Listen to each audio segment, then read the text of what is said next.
다윗의 생애에 있어서 하나님에 대한 고백이 나옵니다. 신앙적 고백이 나옵니다. 다윗은 참 어려운 삶을 살았던 사람입니다. 물론 그가 왕이 되었지만 왕이 되기 전에는 그처럼 어려운 우여곡절을 통과하면서 힘들고 고난의 삶을 살았던 사람이 다윗이었습니다.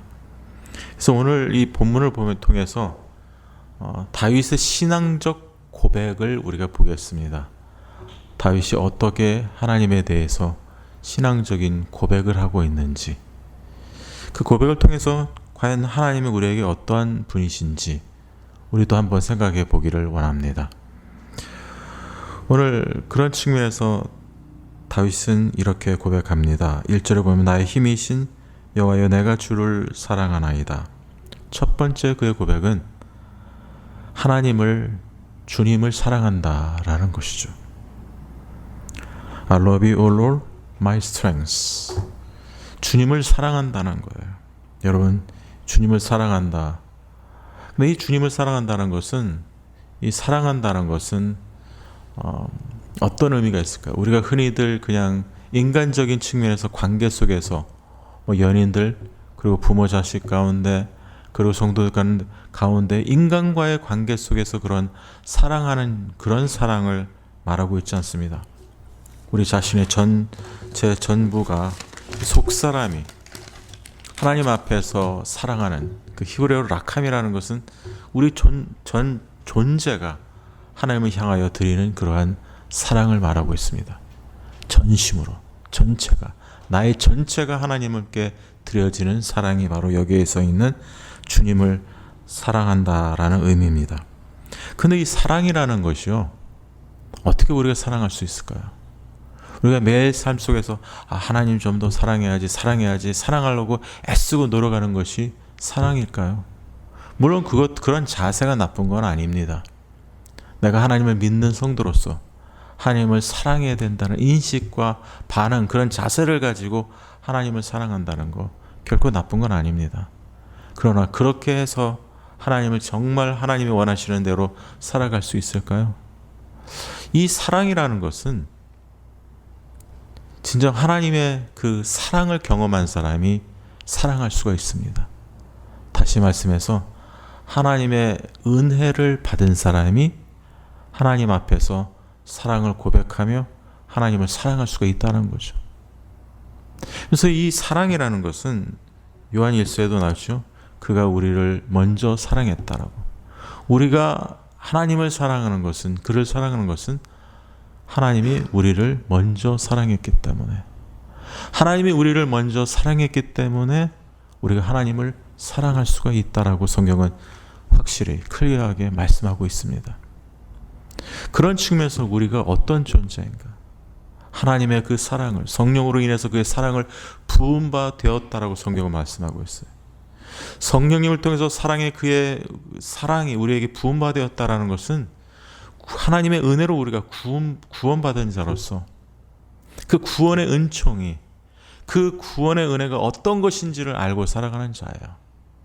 그 구속적 사랑, 우리를 위해 자기 아들을 아낌없이 내어주신 이가, 그 하나님의 그 희생적 사랑으로 우리를 구원해 주신 그 희생적 사랑이 바로 하나님이 우리에게 주신 사랑입니다. 그 사랑을 그냥 머리로만 알고 깨닫는 것이 아니라 실제로 성령을 통해서 우리에게 부은바 되었을 때 그것이 은혜요, 그것이 구원입니다. 그 구원을 받은 자가 하나님 앞에서 보여줄 수 있는 것이 하나님 앞에 감사와 찬양과, 그리고 여기에 나와 있던 것처럼 내가 주를 사랑하나이다라는 고백을 할 수가 있다라는 사실입니다. 하나님과 그런 친밀한 인격적인 관계 속에서 구원받은 자가, 하나님의 은혜로 구원받은 자가 우리가 고백할 수 있는 고백이 이 고백이라는 말씀이에요.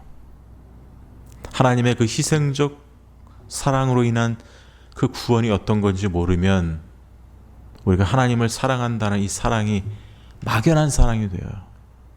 여러분의 사랑이, 하나님을 향한 여러분의 사랑이 막연한 사랑이 되지 않기를 소원하고 축원합니다.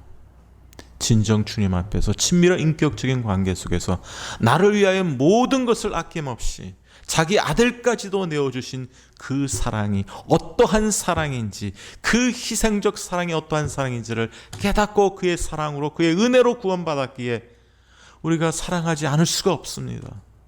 그게 우리의 사랑이에요. 여러분, 다윗을 보세요. 물론 예수님에 대한 클리어하게 우리처럼 예수님에 대해서는 알지는 못했지만 얼마만큼 그의 삶 속에서 그가 사랑을 경험했습니까? 여러분, 다윗이라는 삶을 보세요. 왕이 되기 전까지는 정말 처참하게 이리저리 굴 속에서 이 굴에서 저 굴로 옮겨다니면서 이 산에서 저 산으로 옮겨다니며 사울 왕이 언제나 자기를 죽일까 두려워하고, 그러면 이리 쫓기고 저리 쫓기며 도망쳤던 삶이 다윗의 삶이었어요. 사울이라는 왕은 참 이상한 왕이었어요. 그의 인생의 오직 한 목적이 나라를 어떻게 다스려야 된다는 그런 의미, 그런 자세를 가지고 사는 것이 아니라 오직 한 사람을 쫓아다니는 거예요. 그걸 죽이려고. 이상한 왕이지 않습니까? 그 한 사람, 그냥 한 사람만 죽이려고, 그냥 우리가 사무엘상을 보세요. 그의 인생이 한 사람 다윗을 쫓아서 그를 죽이려고 온 생을 불태우는 삶을 살고 있어요. 왠지 아세요? 질투, 시기심 때문에. 질투심이 그렇게 무서운 거예요. 사람을 완전히 바꿔버리는 거예요.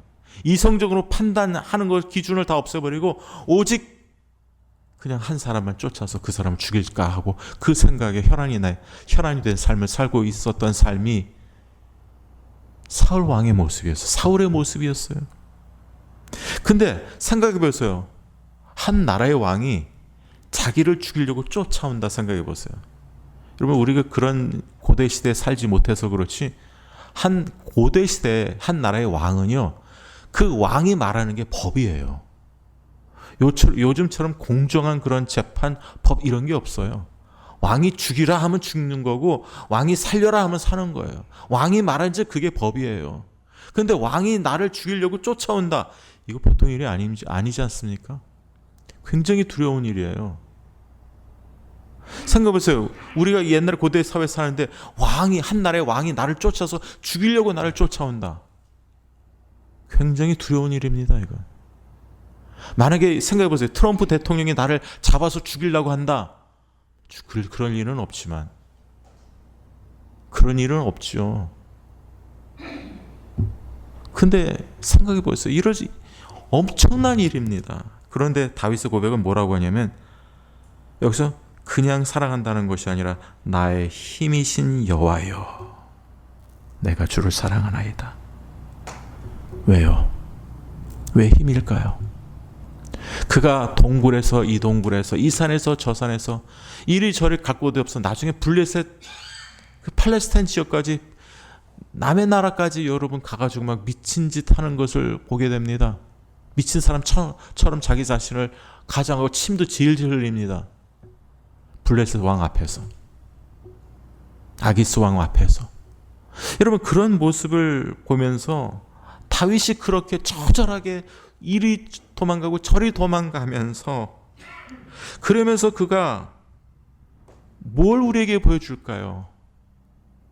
그런 가운데서도 이리 쫓김을 받고 저리 또 도망치면서도 희망을 놓지 않고, 그가 주님을 원망하지 않고 주님을 따를 수 있었던 것은 그에게 하나님이 힘이 되셨다는 거예요. 힘이 되지 않으셨다면 그가 그렇게 못했을 거예요. 그에게 영적인 힘을 주셨기 때문에 그가 좌절하지 않고, 좌절할 수 있고, 그런 정말 힘들고 그 고난 가운데서 한 나라의 왕이 자기를 죽이려고 하는 그런 상황에서도 그가 지치지 않고 도망칠 수 있고, 또 하나님을 의지하고 또 하나님을 바라보고, 그리고 하나님을 사랑할 수 있었던 것은 하나님이 그에게 힘을 주셨어요. 영적인 힘을 주신 거예요. 그 영적인 힘을 주신 하나님을 사랑한다고 합니다. 여러분, 우리의 고백도 그런 고백이 되어야 돼요. 우리도 때로는 힘든 상황에 있고, 항상 좋은 상황이 아니고, 때로는 지치고 슬프고 답답한 일이 있습니까? 그런 가운데서도 우리에게 힘을 주시는 분이 여호와 하나님이십니다. 우리에게 구원을 주신 그분께서 우리가 낙심하지 않고 그분을 바라보며 그분을 앙모하며 그분을 사랑하며 그분을 쫓을 수 있게 하시는 분이 바로 우리 하나님이요 영적인 힘을 주시는 그분이십니다. 하나님이세요. 이런 하나님이라는 것을 우리가 알 때 우리는 기뻐하며 감사하며 우리의 힘이신 나의 힘이신 여호와여 내가 주를 사랑합니다 라는 고백을 할 수밖에 없는 거예요. 근데 이 시점이 어떤 시점이에요? 자, 타이틀을 보면 이렇게 되어 있습니다. 여호와께서 다윗을 그 모든 원수들의 손에서와 사울의 손에서 건져주신 날에 다윗이 이 노래의 말로 여호와께 아뢰어 이르되, 모든 원수들의 손에서 그리고 사울의 손에서 건져주신 날에 다윗이 이 노래의 말로 여호와께 아뢰었다는 거예요. 고백적인 그의 경험적인 신앙 고백입니다. 과거에 하나님이 나를 지금까지 자기가 죽을 고비의 고비를 넘기면서 자기와 함께 해주시고 자기의 힘이 되어주시고 자기를 사랑해 주신 그 하나님을 잊지 않고 나의 힘이 되신 여호와여 내가 주를 사랑합니다라는 고백을 할 수밖에 없는 거예요. 그런 사랑을 경험했기 때문에. 여러분, 우리가 신앙적인 교리 공부하고 성경 공부를 한다고 해서 우리가 신앙생활에서 어떤 하나님과의 바른 관계 속에서 경험을 무시하는 게 아닙니다. 기독교는 체험의 종교라고 하지 않습니까? 여러분, 우리가 진정 바른 교리와 바른 말씀과 바른 하나님에 대한 바른 신앙을 가지고 살아갈 때는 하나님의 놀라운 은총 속에서 하나님의 은혜로서 하나님의 사랑이 어떤 것인지를 우리에게 확인시켜 주시고 경험시켜 주십니다. 그래서 우리의 사랑이 하나님을 사랑하는 우리의 사랑이 더 업그레이드 되어서 더 진정 하나님이 기뻐하시는 그런 사랑으로 승화되기를 원하세요. 그것이 하나님 사랑입니다.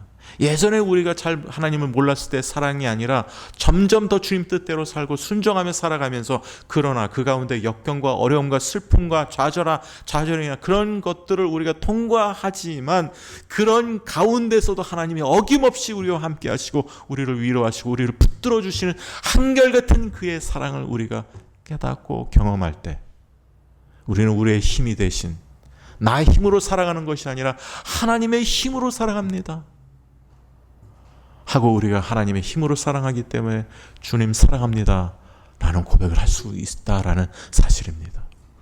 우리 성도님들도 나의 힘이신 여호와여 내가 주를 사랑하나이다 라는 이런 고백을 하시길 바랍니다. 여러분, 두 번째로 생각해야 될 것은 하나님은 우리의 사랑의 대상일 뿐만 아니라 하나님은 우리의 신뢰의 대상이다 라는 사실입니다. 두 번째 2절 보겠습니다. 여호와는 나의 반석이시오 나의 요새시오 나를 건지시는 시오 나의 하나님이시오 내가 그 안에 피할 나의 발시오 나의 방패시오 나의 구원의 뿌리시오 나의 산성이시라. 이렇게 쭉 나열하고 있죠. 한번 생각해 보겠습니다. 반석이시오. 반석이 무엇을 의미할까요? 락이라고 그러죠. 근데 이 락 반석 뒤에 나와 있는 또 바위하고는 좀 다른데, 반석은 우리 한국말처럼 그렇게 큰 바위는 아니고요. 어느 정도의 그런 바위긴 하지만 거기서 우리가 어떤 바위 틈에서 이렇게 자기 자신을 숨을 수 있는 그런 공간이 있는 그런 반석이 보통 반석입니다. 그래서 다윗이 막 그 사울 왕이 쫓아오지 않습니까? 그럴 때 이 반석 그런 사이에서 그 구멍 같은 데서 있으면서 그가 숨어 있었던 곳. 그러니까 반석이라는 것은 자기가 숨을 수 있는 장소고 자기를 지켜 보호해 줄 수 있는 곳이라고 생각하겠죠. 그리고 요새라고 하죠. 요새. 여러분, 요새가 뭘까요? fortress라고 영어 하는데, 요새는 마치 여기 나중에 산성이라는 말도 같지만 요새입니다. 산성 같은 성입니다. 난공불락의 그런 자기를 지켜줄 수 있는 그런 성이에요. 그래서 그곳에 숨으면 아무도 들어올 수 없는 거예요. fortress. 그래서 그 요새가 나를 어떤 어려움으로부터 나를 지켜 보호한다. 누가요? 하나님이 그렇다는 거죠. 그 나를 건지시는 이요. 나를 내가 처해져 있는 그런 어려운 환경으로부터 하나님이 나를 건지시는 분이다. 어려움과 괴로움과 슬픔과 좌절할 수밖에 없는 그런 어려운 역경으로부터 나를 건지시는 분이 하나님이다. 그래서 여러분 건진다는 것은요, 또 이 deliver라는 말이 또 이중적인 의미가 있어요. 우리의 삶 속에서 어려운 가운데 건지시기도 하고, 또한 우리의 영혼을 우리 죄로부터 건지신다. 이 두 가지 양면의 그런 의미가 있습니다. 그래서 우리를 다윗의 고백이에요. 그가 얼마나 힘들었고 얼마나 좌절하고 얼마나 정말 다윗의 그 자기를 쫓아오는 그런 어떤 두려움으로부터 하나님이 자기를 그때마다 건져주셨던 분이다라고 고백하는 거예요. 우리 성도님들, 여러분의 삶 속에서 어려운 가운데, 힘든 가운데 건지시는 분이 되시기를 바랍니다. 그러기를 간절히 소원합니다. 건져주시는 우리 하나님을 믿으시기를 바랍니다. 그리고 나의 하나님이라고 합니다. 여러분이 나의 하나님이라는 거 그냥 하나님이 아니에요. 여호와는 하나님이라고 하는 게 아니라 나의 하나님. The Lord is my shepherd, I shall not want. 무슨 말입니까? 여호와는 나의 목자시 나는 부족함이 없으리로다. 여호와는 나의 목자라 그랬어요. 여호와는 우리의 목자가 아닙니다. 여호와는 나의 목자예요. 무슨 말씀을 하냐면 하나님과 우리의 관계는 복수적인 형태로 어떤 생각을 할 수도 있겠지만 하나님과의 친밀한 관계, 구원의 관계, 은혜의 관계는요, 하나님과 개인적인 관계입니다. Intimate fellowship with God. 친밀한 관계는 하나님과 나 외에는 다른 사람 모르는 거예요. 내가 하나님과 갖고 있는 그런 친밀한 인격적인 교제와 관계는 내가 하나님과의 관계 속에서 내가 하나님이 어떤 하나님이라는 것을 내가 알고 있지, 다른 사람이, 나 외에 다른 사람이 그 관계의 친밀함을 알 수 있는 게 아니라는 거예요. 그런 측면에서 그는 나의 힘이신 여호와의 내가 주를 사랑하나이다라고 했을 때 나의 하나님이시라는 거예요. 앞에 있는 구절과 1절과 2절은 연관되어 있어요. 나의 힘이신 여호와의 내가 주를 사랑하나이다. 왜냐하면 그 구절이 이거예요. 여호와는 나의 반석이시기 때문에. 내가 주님을 신뢰합니다. 여호와는 나의 반석이시오, 나의 요새시오, 나를 건지시는 이요 나의 하나님이시기 때문에. 내가 그의 안에 피할 나의 바위시오. 여기 두 번째 나와 있는 바위는 영어로 다 락이라고 하지만은 첫 번째는 반석이고 어느 정도 작은 그런 어떤 형태, 반석, 바위를 말하고 있고, 뒤에 나오는 내가 그 안에 피할 나의 바위라고 하는 것은 큰 산과 같은 바위입니다. 완전히 내가 피할 수 있는 커다란 산과 같은 바위를 말하고 있어요. 그래서 내가 피할 수 있다. 작은 바위가 아니에요. 여러분 산에 가보시면 작은 바위 많죠. 그런 조그만 바위 아니라 산과 같은 바위. 무엇을 말할 거예요? 그 산과 같은 바위에 내가 피하면 경고합니다. 그리고 내가 요동치지 않아요. 경고합니다. 하나님이 나를 붙들어 주시고 나를 그렇게 서포트해 주고 나를 하나님이 잡아주시고 붙드신다는 거예요. 그래서 내가 거기에 피할 수 있다는 거예요. 그러니까 내가 하나님을 의지할 수 있다는 거예요. 내가 하나님을 신뢰할 수 있다는 거예요. 언제? 내가 피해야 할 만한 그런 환난 가운데 있을 때 하나님은 나의 피할 나의 바위시라는 거예요. 여러분이 하나님이 여러분의 피할 바위십니까? 하나님을 향해서 하나님이 나의 피할 바위시라고 고백하십니까? 아니면 막연하게만 생각하고 계십니까? 나의 방패시라고 합니다. 여러분, 방패는 뭐하죠? 전쟁에서 적의 화살이 날아올 때 방패가 있으면 막습니다. 칼로 칠 때도 창이나 칼, 창, 활 이런 걸 다 막을 수 있는 것이 이 방패, shield입니다. shield. 여러분 자신을 프로텍트 할 수 있는 거예요. 막을 수 있는 거예요. 나의 방패시다. 어떤 대적의 위험으로부터, 사울이 자기를 공격하고 자기를 죽이려고 하는 그런 무서운 사망의 그런 음침한 골짜기 가운데 걸어갈지라도 하나님은 나의 방패시라는 거예요. 나의 바위시라는 거예요. 나의 구원의 뿔이시라는 거예요. 여러분, 구원의 뿔은 뭐냐면요, 뿔은 승리를 말해주고 있어요. 승리, 구원의 뿔. 누가복음에서 이제 예수님은 이제 구원의 뿔을 하나님이 주셨다. 구원의 승리를 말해주고 있어요. Victory of salvation. 결국 어렵고 힘든 그런 상황에서도 결국 궁극적으로 하나님은 자기에게 승리를 주시는 하나님이다. 이걸 믿은 거예요, 다윗이. 그 나의 산성이시다. 아까 요새와 비슷한 말입니다. 스트롱홀. 나를 지키시고 보호하시고, 내가 산성에만 들어가면, 그 성에만 들어가면은 높은 곳에 있는 거예요. 산성은 거기만 들어가면 그 누구도 나를 해할 자가 없다는 거예요. 이것이 정말 주님을 믿는 우리의 자세입니다. 하나님에 대해서 막연하게 생각하는 것이 아니라, 하나님은 나의 반석이요 요새시요 산성이요 나를 건지시는 자요, 나의 방패시요 나의 구원의 뿌리시요 나에게 승리를 주시는 구원의 뿌리시요. 이런 고백을 하는 것이 예수 믿는 우리의 모습이고, 하나님을 대하는 우리가 하나님에 대한 바라봄의 대상이 그래야 된다는 것을 가르쳐주고 있어요. 하나님 이렇게 바라봐야 된다는 거예요. 이렇게 믿어야 된다는 거예요. 그래서 그는 이런 이미지로 하나님을 은유적 표현을 하고 있지만, 실제 하나님은 그의 반석이셨어요. 다윗의 반석이었고, 다윗의 요새였고, 다윗을 건지시는 이였고, 다윗의 하나님이셨고, 그 안에 피할 바위셨고, 방패셨고, 구원의 뿌리셨고, 그의 산성이 되셨습니다.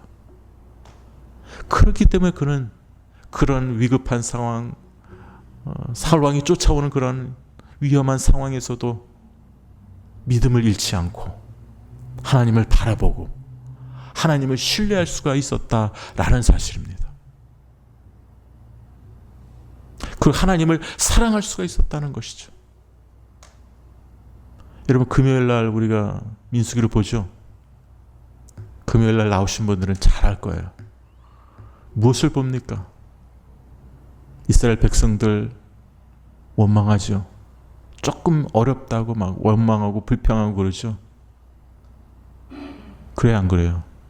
물 없다고 불평, 애굽에서 먹었던 것을 못 먹는다고 불평, 원망하고, 그 다음에 지도자 모세와 아론도 원망하고, 급기야 나중에 하나님까지 원망해버립니다. 그래서 다 1세대들은 다 광야에서 다 죽어요. 너의 시체가 여기 이 광야에서 떨어질 것이다, 엎드러질 것이다.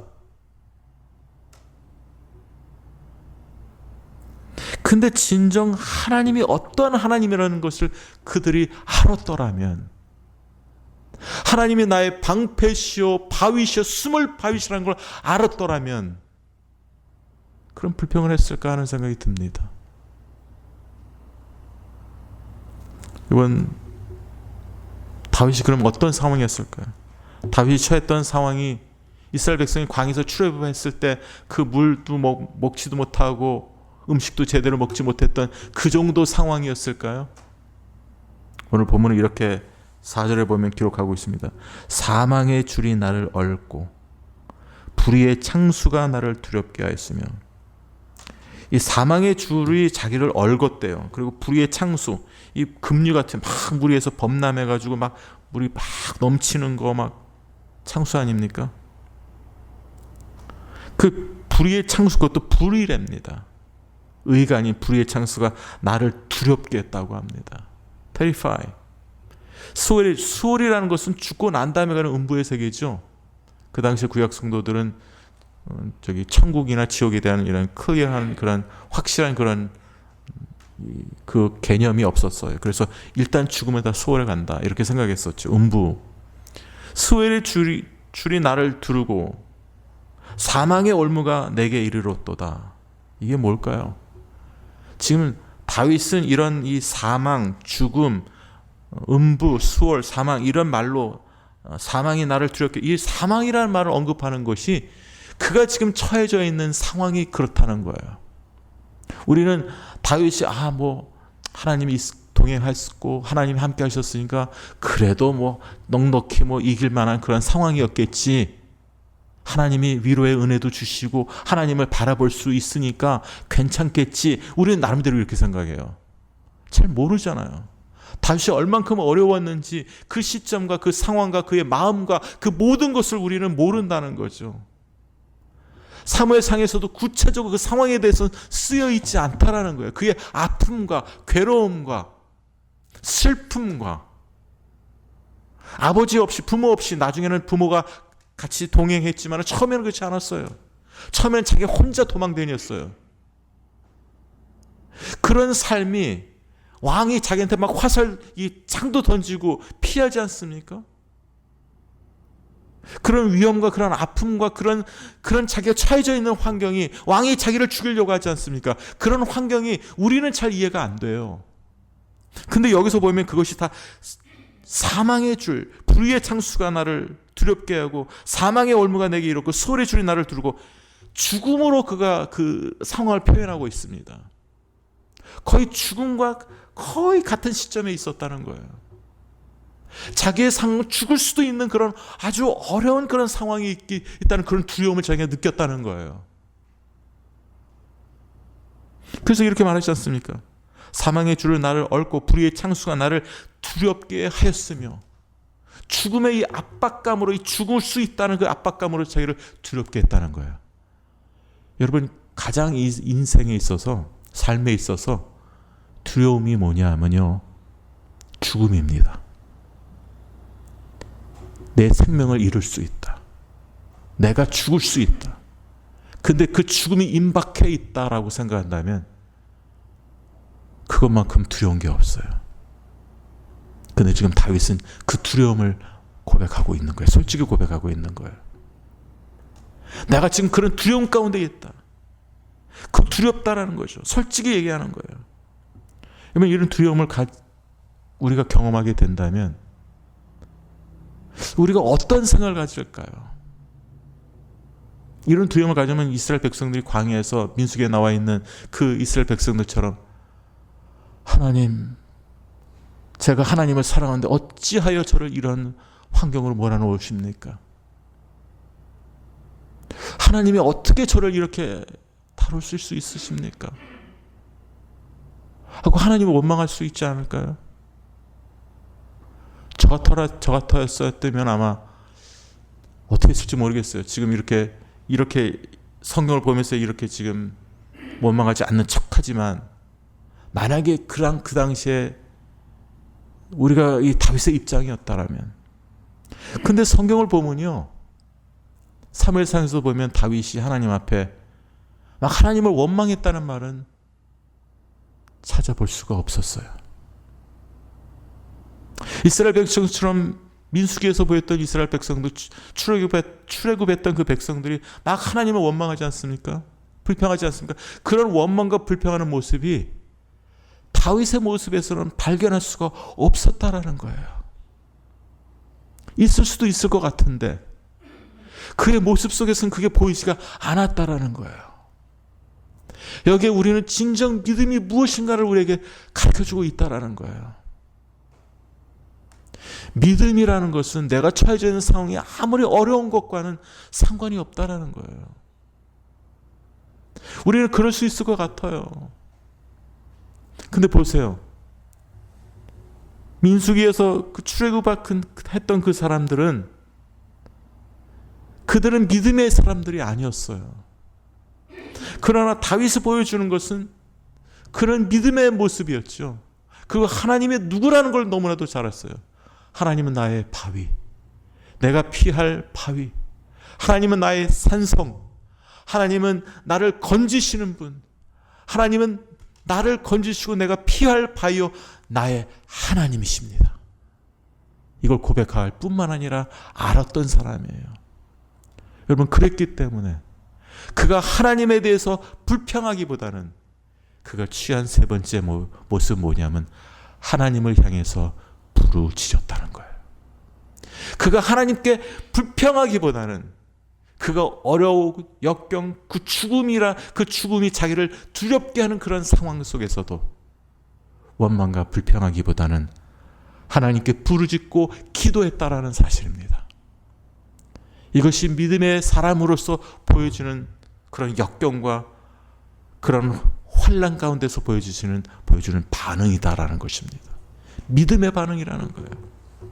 자, 그렇다면 사망의 올무가 내게 이르렀도다라고 5절에 나오죠. 그 다음에 6절을 보면 그가 이렇게 반응합니다. 내가 환난 중에 여호와께 아뢰며, 아뢰었다는 건 기도했다는 거예요. 자기의 상황을 하나님 앞에 다 아뢰었다는 거예요. Call on the Lord. 하나님께 아뢰며, 그 다음에 나의 하나님께 부르짖었다. Cry out for help. 도움을 청했다. 부르짖고 기도했다는 거예요. 도움을 신청했다. 도움을 요청했다는 거예요.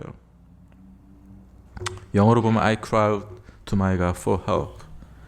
도움을 하나님께, 도움을 위해서 하나님께 부르짖어 기도했다. 도와달라고 기도했다라는 거예요. 여러분, 우리 하나님께 부르짖으시기를 간절히 소원하고 축원합니다. 특별히 여러분들의 삶 속에서 소홀의 줄이 나를 부르고 두르고 사망의 올무가 내게 이르렀다. 사망의 줄을 나를 얽고 불의의 창수가 나를 두렵게 하였다라고 할 그때, 나를 두렵게 하게 하고 나로 하여금 불평하고 원망하게 하는 그런 마음이 우리 마음속에 있을 때 하나님께 부르짖으시기를 바랍니다. 부르짖고 기도하시길 바랍니다. 그래야 우리가 민수기에 나와 있는 하나님을 원망했던 사람들과 같은 삶을 살지 않을 수 있어요. 딱 대조되는 모습이 그거예요. 민수기에서 출애굽한 사람들은 하나님 앞에 부르짖고 기도를 못했습니다. 하나님이 누구시라는 것도 알지도 못하고, 하나님에 대한 그런 확실한 하나님이 나의 반석이요 산성이라는 이런 것들 믿지 못하고, 피할 바위라는 걸 모르니까, 믿지 못하니까 하나님을 의지할 수 없는 거예요. 하나님을 사랑할 수 없는 거예요. 그러니까 하나님을 향하여 부르짖고 기도할 수도 없었다라는 거예요. 어려우면 어려울수록, 힘들면 힘들수록 하나님을 붙들고 의지하고 기도해야 된다는 거예요. 여러분, 어렵고 힘들고 그런 상태에서 기도하지 않고 현실만 보면 그 민수기에 나와 있는 이스라엘 백성들이 되겠다는 거예요. 우리 교회 성도님들은 민수기에 나와 있는 이스라엘 백성이 되기를 원하시는 분은 없을 줄로 믿습니다. 우리가 때로는 실수를 하고 때로는 그렇게 원망하고 불평을 하지만 민수기에 나와 있는 그런 사람이 되기를 원하는 사람은 아무도 없을 거예요. 여러분, 진정 그러면서 여기에 나와 있는 것처럼 결국 다윗이 처해져 있는 상황은 만만한 상황, 우리가 생각하는 그런 웬만한 그 환난을 넉넉히 우리가 극복할 수 있는 그 정도의 상황이 아니었다라는 거예요. 그가 얼마나 어려웠으면 죽음이라는 말을, 죽음이 나를 두렵게 했다라는 이런 식으로 그가 표현하겠습니까? 쉬운 상황이 아니에요. 우리는 잘 몰랐어요. 그래서 우리는 이거를 사무엘상을 볼 때 뭐 그럴 수 있겠지. 결국 나중에 다윗이 왕이 됐잖아.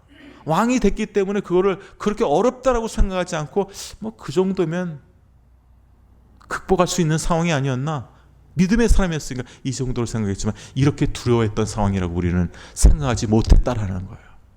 그렇게 두려움에 떨고 있으면서 또 그러한 상황에서도 그는 하나님께 원망하지 않았다라는 거, 오히려 하나님께 원망하지 않고 하나님께 부르짖고 기도했다라는 거예요. 이게 믿음의 사람의 모습이다라는 거예요. 여러분들도 이런 믿음의 사람이 되시기를 간절히 소원하고 축원합니다. 이렇게 부르짖었더니 그 결과가 있습니다. 그가 그의 성전에서 내 소리를 들으시며, 하나님이 그의 성전에 계시다는 거예요. 여러분, 이 시대는 다윗 시대입니다. 다윗 시대에는 성전이 있었어요, 없었어요? 다윗 시대에는 성전이 없었습니다. 타버네클, 성막은 있었지요. 그러나 성전은 없었어요. 이 템플이라는 것은 나중에 솔로몬 시대에 솔로몬이 성전을 건립했죠. 다윗 시대는 성전은 없었어요. 그런데 이 성전은 무엇이냐면 보이는 성전이 아니에요. 하나님이 계신 하늘나라의 성전을 말하고 있습니다. 하늘의 성전, Heavenly Temple. 하늘에 있는 성전, 그가 계신 그곳에 있는 성전입니다. 하나님이 계신 곳, 하늘나라에서 하늘에서 하나님이 그의 성전에서 그가 계신 곳에서 내 소리를 들으심이라 하는 거예요. 여러분 지금도 마찬가지예요. 우리 여러분들이 하나님 앞에서 부르짖고 기도할 때 하나님이 그가 계신 그의 성전에서 하늘나라에서 하나님이 들어주시는 줄 믿습니다. 듣고 계신다는 거예요. 근데 이 들으심이요라는 말이 들어주실 것입니다 라는 것이 아니라 다 과거입니다. He heard my voice. 과거로 말하고 있어요. 하나님이 들으심이요, 들으셨음이요, 이 말은 뭐냐면 믿음입니다. 그가 그의 성전에서 내 소리를 들으셨어요, 이 말입니다. He heard my voice in his temple. 과거로 사용하고 있어요. 믿음입니다. 그의 성전에서 내 소리를 들으셨어요. 들으심이요. 그의 앞에서 나의 부르짖음이 그 귀에 들렸도다. He heard my voice. 이것도 과거입니다. 그의 앞에서, 하나님의 존전 앞에서 나의 부르짖음이, 내가 기도하고 안타깝게 하나님 앞에 부르짖는 그 부르짖음의 탄식의 기도가 하나님 앞에서 그의 귀에 들렸다는 거예요. 들어주셨다는 거예요. 여러분 이게 뭐예요? 이게 믿음의 기도입니다. 하나님이 들어주신다는 것을, 들어주셨다는 것을 믿고 기도하는 것이 믿음의 기도입니다. 이런 믿음이 있었기 때문에 그가 창수가 두렵게 하고 사망의 줄을 나를 얽고 두렵게 하고 사망의 올무가 내게 이르렀다 할지라도, 인간적으로 보면 두렵습니다. 여러분 이런 믿음이 있다고 인간적으로 두렵지 않는다는 말이 아니에요. 이걸 우리가 잘 봐야 돼요. 인간적으로는 두렵습니다. 인간적으로는 어려운 거예요. 그럼에도 불구하고 그 믿음을 통해서, 하나님이 주신 은혜를 통해서 그 상황만을 보는 것이 아니라 하나님이 내가 간구할 때 부르짖고 기도할 때 내 기도를 들으셨다는 이 믿음을 가지고 기도할 수 있는 것, 그것 때문에 원망하지 않고 그것 때문에 우리가 부르짖을 수 있다라는 사실입니다. 여러분 그것이 우리의 자세예요. 믿음의 자세입니다. 이런 믿음을 가지고 하나님 앞에 기도한다고 어려움이 없다는 게 아니에요. 그도 그런 경험을 했어요. 근데 정말 주님이 우리의 반석이요, 여러분 우리의 산성이시오. 이런 것을 생각하면서 여러분 반석이라는 말, 이 산성, 그리고 여기서 있는 바위, 구약에서 바위, 시편에서 바위를 얘기할 때 이 바위가 누구를 가리키는 거냐 하면 신약시대 예수님을 말씀해 주고 있어요. 예수님이 우리의 반석이십니다. 예수님이 우리의 바위십니다. 언제요? 어려울 때, 환난 때 우리의 반석이 예수님이세요. 그래서 그분이 이 땅에 오셔서 죽으시고 부활하셨고 우리의 주님이 되셨기 때문에 그분이 우리의 반석이 되시는 거예요. 그래서 우리가 하나님을 향해서, 하나님 아버지를 향해서 우리가 하나님은 나의 반석이시오 라고 우리가 고백할 수 있는 거예요. 여러분 다시 한번 생각해 봐야 돼요. 예수님을 믿는 자라면 예수님이 우리의 반석이시오, 산성이시오, 요새시오, 우리를 건지시는 deliverer, 건지시는 구원의 주님이시다라는 고백을 해야 됩니다. 이 고백을 하는 사람은 예수님이 여기서 승리케 해주셨습니까? 구원의 뿌리라고 하지 않습니까?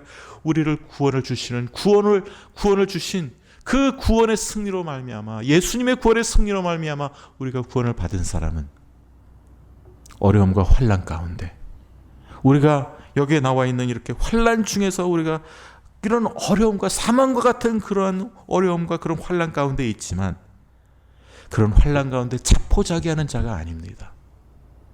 여러분 환난 가운데 자포자기하지 마세요. 환난 가운데 불평하지 마세요. 환난 가운데 원망하지 말고 사람들을 보지 마세요. 진정 믿음의 사람은요, 어려울 때 여러분의 믿음의 시선을 하나님을 향하셔야 돼요.